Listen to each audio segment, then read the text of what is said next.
श्री शिवाय नमस्तुभ्यम हर हर महादेव।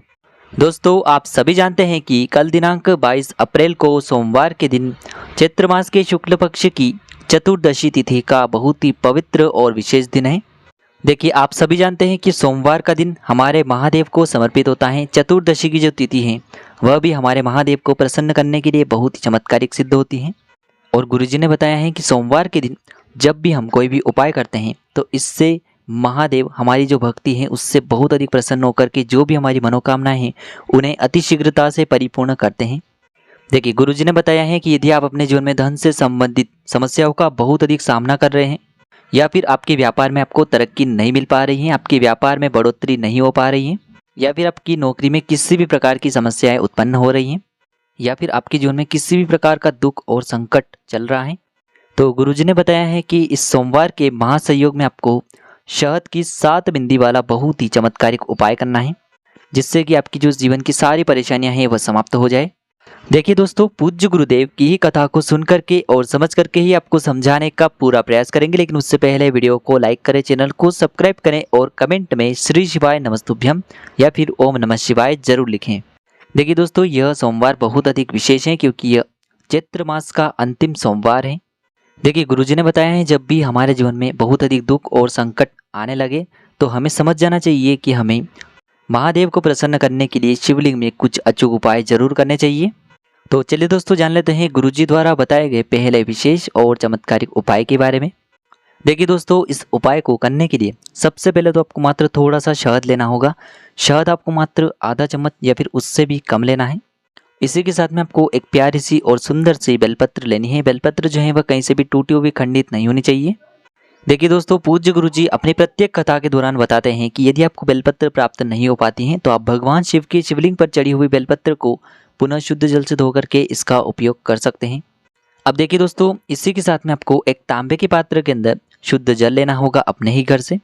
अब दोस्तों, इन सभी सामग्रियों को लेकर के आपको पहुंच जाना है भगवान शिव के मंदिर में। देखिए दोस्तों, गुरुजी ने बताया है कि यदि आप इस उपाय को प्रदोष काल के समय में करते हैं तो यह उपाय आपके लिए बहुत ही अधिक सर्वोत्तम होने वाला है।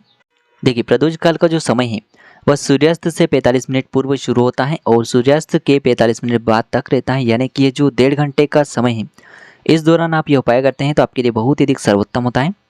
लेकिन गुरुजी ने बताया है यदि आपको किसी भी कारणवश यदि प्रदोष काल के समय में समय नहीं मिल पाता है तो फिर आप इस उपाय को सुबह से लेकर के शाम तक, रात्रि तक किसी भी समय में कर सकते हैं।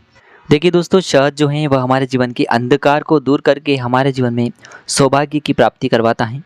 और आप सभी जानते हैं कि बेलपत्र का उपाय सोमवार के दिन करने से महादेव अति शीघ्रता से प्रसन्न होते हैं, क्योंकि बेलपत्र हमारे महादेव को अति प्रिय होता है। देखिए दोस्तों, सबसे पहले तो आपको अपनी सीधे हाथ की जो अनामिका उंगली होती है उसमें आपको शहद लेना है। यदि आपको अपनी अनामिका उंगली के बारे में जानकारी नहीं है तो सामने आपको स्क्रीन पर दिखाया जा रहा है। आपकी जो सबसे छोटी उंगली के पास वाली उंगली होती है उसे ही हम अनामिका उंगली कहते हैं। इसी उंगली में आपको शहद लेना है और इसी उंगली से आपको बेलपत्र की जो बड़ी वाली पत्ती होती है उस पर आपको शहद से ओम का निर्माण करना है। और बेलपत्र की जो अन्य 2 पत्तियां होती हैं उन पर आपको एक एक बिंदी लगा देनी है। एक बिंदी आपको भगवान गणेश के नाम की लगानी है, एक बिंदी आपको माता पार्वती के नाम की लगानी है।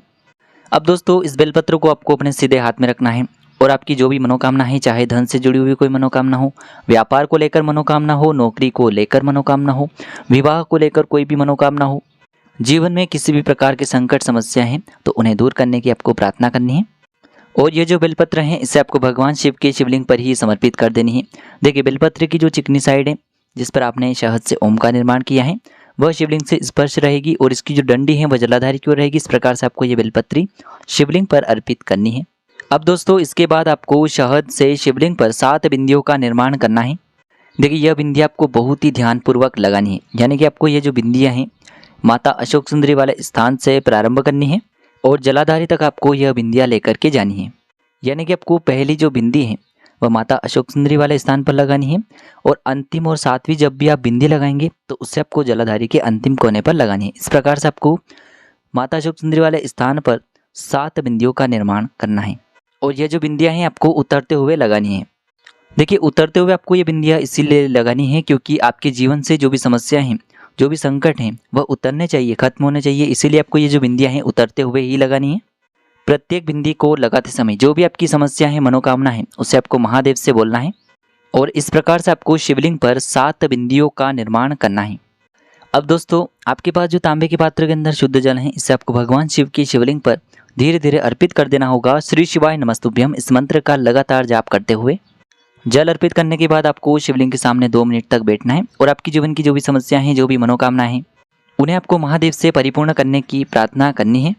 अब दोस्तों हम जान लेते हैं गुरुजी द्वारा बताए गए सोमवार के दिन किए जाने वाले दूसरे विशेष और चमत्कारिक उपाय के बारे में। देखिए यह उपाय भी आपकी किसी भी प्रकार की मनोकामनाओं को परिपूर्ण करने वाला है। आपके जीवन में यदि दुर्भाग्य बहुत ही अधिक रहता है, दरिद्रता लगातार बनी हुई है, आप कई बार मेहनत बहुत अधिक करते हैं लेकिन आपको उन कार्यों में सफलता नहीं मिल पाती है, आपके जीवन में किसी न किसी प्रकार का दोष लगा हुआ है, तो आपको यह चमत्कारिक उपाय जरूर करना चाहिए। देखिए इस उपाय को करने के लिए आपको एक चावल यानी कि अक्षत का दाना लेना होगा, जो कहीं से भी टूटा हुआ खंडित नहीं होना चाहिए। इस बात का आपको विशेष ध्यान रखना है क्योंकि महादेव के समक्ष हम कभी भी कोई भी चीज़ खंडित अर्पित नहीं करते हैं। इसी के साथ में आपको एक प्यारी सी और सुंदर सी बेलपत्र लेनी है। बेलपत्र भी कहीं से भी टूटी हुई खंडित नहीं होनी चाहिए। और इसी के साथ में आपको एक तांबे के पात्र के अंदर अपने ही घर से शुद्ध जल लेना होगा। अब दोस्तों मात्र इन तीनों ही सामग्रियों को इस सोमवार पर लेकर के पहुंच जाना है आपको भगवान शिव के मंदिर में। देखिए दोस्तों गुरुजी ने बताया है कि यह उपाय आप सुबह से लेकर के शाम तक किसी भी समय में कर सकते हैं।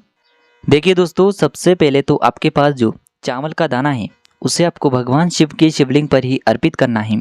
चंद्रमौली महादेव का मन में स्मरण करते हुए सामने स्क्रीन पर आपको दिखाया जा रहा है। आपको चंद्रमौली महादेव का मन में स्मरण करते हुए ये जो चावल का दाना है इसे भगवान शिव की शिवलिंग पर अर्पित करना है। अब दोस्तों आपके पास जो एक बेलपत्र है इसे आपको अपने सीधे हाथ में रखना है। आपकी जो भी विशेष मनोकामना है, जिस भी मनोकामना पूर्ति के लिए आप यह उपाय कर रहे हैं, उस मनोकामना को आपको महादेव से बोलना है। और यह जो बेलपत्र है इसे भी आपको भगवान शिव के शिवलिंग पर ही अर्पित कर देनी है। देखिए बेलपत्र की जो चिकनी साइड है वह शिवलिंग से स्पर्श रहेगी और इसकी जो चिकनी साइड है वह जलाधारी की ओर रहेगी। इस प्रकार से आपको यह बेलपत्री शिवलिंग पर ही अर्पित करनी है। अब दोस्तों आपके पास जो जल का पात्र है इससे आपको भगवान शिव के शिवलिंग पर ही धीरे धीरे अर्पित कर देना होगा। शिव महापुराण के मूल मंत्र श्री शिवाय नमस्तुभ्यम इस मंत्र का लगातार जाप करते हुए देखिए गुरुजी ने बताया है कि जब भी आप जल समर्पित करें तो इसे आपको बिल्कुल धीरे धीरे समर्पित करना है। जल आपको इतने धीरे समर्पित करना है कि आप कम से कम 11 बार श्री शिवाय नमस्तुभ्यम इस मंत्र का जाप अवश्य कर सके। तो दोस्तों गुरुजी ने बताया है जो भी व्यक्ति सोमवार के दिन यह चमत्कारिक उपाय इस प्रकार से करता है, महादेव उसकी जो भी मनोकामना है उन्हें निश्चित ही परिपूर्ण करते हैं। साथ ही साथ जीवन की जो भी धन की समस्या है उन्हें भी दूर करते हैं। तो देखिए दोस्तों इस प्रकार से आज के इस वीडियो में हमने आपको सोमवार के दिन किए जाने वाले 2 बहुत ही चमत्कारिक और विशेष उपाय बताए हैं। जो भी उपाय आपके लिए उचित हैं, सरल हैं, उसे आप कर सकते हैं। यदि आपको उपाय से जुड़े हुए किसी भी प्रकार के सवाल रहते हैं तो कमेंट में पूछ सकते हैं। उपाय को करते समय आप किसी भी प्रकार की गलतियां न करें। श्री शिवाय नमस्तुभ्यम। हर हर महादेव।